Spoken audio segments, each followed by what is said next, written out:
ദക്ഷിണാഫ്രിക്കയിൽ നടക്കുന്ന ICC under-19 ലോകകപ്പിൽ ഇന്ത്യ കുതിപ്പ് തുടരുമ്പോഴും മലയാളി ക്രിക്കറ്റ് ആരാധകരുടെ മനസ്സിൽ ഒരു നീറ്റലുണ്ട്. ഏഷ്യ കപ്പിലടക്കം ഇന്ത്യയുടെ ബാറ്റിംഗ് നട്ടെല്ലായിരുന്ന വമ്പൻ പ്രതീക്ഷകളോടെ ലോകകപ്പിന് പോയ മലയാളി താരം ആരോൺ ജോർജ് എവിടെ? അമേരിക്കയ്ക്കും ബംഗ്ലാദേശിനുമെതിരായ ആദ്യ 2 മത്സരങ്ങളിലും ആരോൺ പ്ലേയിങ് 11-ൽ ഉണ്ടായിരുന്നില്ല. ആയുഷ് മാത്രയുടെ നേതൃത്വത്തിലുള്ള ഇന്ത്യൻ യുവനിര 2 മത്സരങ്ങളും ജയിച്ച് സൂപ്പർ 6-ലേക്ക് കടന്നെങ്കിലും ആരോണിന്റെ അസാന്നിധ്യം സോഷ്യൽ മീഡിയയിൽ വലിയ ചർച്ചകൾക്കാണ് വഴി തുറന്നത്. ഇവൻ ഇന്ത്യൻ ക്രിക്കറ്റിലെ അടുത്ത സഞ്ജു സാംസൺ ആണോ എന്ന ചോദ്യമാണ് ആരാധകർ ഉയർത്തുന്നത്.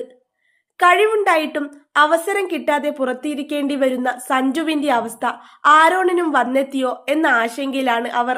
എന്നാൽ ആരോൺ ജോർജിനെ ഒഴിവാക്കിയത് മതപരമായോ പ്രാദേശികമായോ ഉള്ള വിവേചനം കൊണ്ടല്ലെന്നും അതിനു പിന്നിൽ കൃത്യമായ കായികപരമായ കാരണമുണ്ടെന്നും ടീം മാനേജ്മെന്റ് വൃത്തങ്ങളിൽ നിന്ന് ലഭിക്കുന്ന വിവരങ്ങൾ വ്യക്തമാക്കുന്നു. സോഷ്യൽ മീഡിയയിലെ ഗൂഢാലോചന സിദ്ധാന്തങ്ങൾക്ക് വിരാമമിടുന്നതാണ് പുറത്തുവരുന്ന റിപ്പോർട്ടുകൾ. ആരോൺ ജോർജിനെ ടീമിൽ നിന്ന് മാറ്റി നിർത്തിയത് ടെന്നീസ് എൽബോ എന്ന പരിക്കിനെ തുടർന്നാണ്. കൈമുട്ടിന്റെ ഭാഗത്തെ പേശികൾക്കുണ്ടാകുന്ന വേദനയാണിത്. ബാറ്റ് ചെയ്യുമ്പോൾ കൈ മടക്കാനും നിവർത്താനും കടുത്ത വേദന അനുഭവപ്പെടും.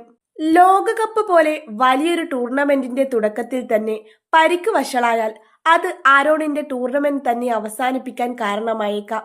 അതുകൊണ്ടാണ് താരത്തിന് വിശ്രമം അനുവദിച്ചത്. അമേരിക്കയ്ക്കും ബംഗ്ലാദേശിനുമെതിരെ ആരോൺ ഇല്ലാതെ തന്നെ ജയിക്കാൻ കഴിയുമെന്ന് ഇന്ത്യക്ക് ഉറപ്പുണ്ടായിരുന്നു. അതിനാൽ റിസ്ക് എടുക്കേണ്ടതില്ലെന്ന് മാനേജ്മെന്റ് തീരുമാനിക്കുകയായിരുന്നു. ആദ്യ 2 ജയങ്ങളോടെ ഇന്ത്യ സൂപ്പർ 6-ലേക്ക് യോഗ്യത നേടിക്കഴിഞ്ഞു. ഇനി ഗ്രൂപ്പ് ഘട്ടത്തിൽ ന്യൂസിലാൻഡിനെതിരായ മത്സരം മാത്രമാണ് ബാക്കിയുള്ളത്. അടുത്ത ശനിയാഴ്ചയാണ് ഈ മത്സരം. ഒരാഴ്ചത്തെ നീണ്ട ഇടവേള ലഭിക്കുന്നതിനാൽ ന്യൂസിലാൻഡിനെതിരെ ആരോണിന് തിരിച്ചെത്താൻ കഴിയുമെന്നാണ് പ്രതീക്ഷ. എന്നിരുന്നാലും ജനുവരി 25-ന് ആരംഭിക്കുന്ന സൂപ്പർ 6 റൗണ്ടിലാണ് ഇന്ത്യക്ക് ആരോണിനെ ഏറ്റവും ആവശ്യം. അതിനാൽ ന്യൂസിലാൻഡിനെതിരെയും വിശ്രമം നൽകി പരിക്ക് പൂർണ്ണമായും ഭേദമായ ശേഷം സൂപ്പർ 6-ൽ വജ്രായുധമായി ആരോണിനെ ഇറക്കാനും സാധ്യതയുണ്ട്. കോട്ടയം സ്വദേശിയായ ആരോൺ ജോർജ് ആഭ്യന്തര ക്രിക്കറ്റിൽ ഹൈദരാബാദിന് വേണ്ടിയാണ് കളിക്കുന്നത്. സഞ്ജു സാംസണുമായി ഈ 18-കാരന് പല സാമ്യതകളുമുണ്ട്.